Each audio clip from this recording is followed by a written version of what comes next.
এইটার কালারটা জাস্ট দেখেন কি পরিমাণে ইউনিক একটা কালার, তাই না? মাস্টার্ড ইয়েলো একটা কালারের মধ্যে হচ্ছে আমাদের এখানে রেড কালার, তারপর হচ্ছে paste colour and parrot green কালারের একটা কম্বিনেশন দেওয়া আছে।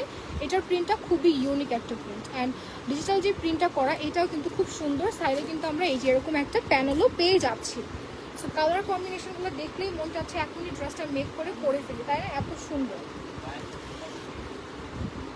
এটা হচ্ছে আমাদের দুপাট্টার সাইডে হচ্ছে এই যে ড্রেসের প্রিন্টটা পাচ্ছেন, অ্যান্ড এটা হচ্ছে আমাদের দুপাট্টার মিডলের পার্টটা। আর এই প্রিন্টটা আবার আমাদের প্যান্ট পিসের মধ্যে দেওয়া থাকবে। প্যান্ট পিসটা আমি একটু দেখাচ্ছি। এই হচ্ছে আমাদের প্যান্ট পিসের প্রিন্টটা পড়ছে, খুবই সুন্দর একটা কালেকশন। প্রাইস পড়ছে মাত্র 1650 টাকা। ওকে, এরপর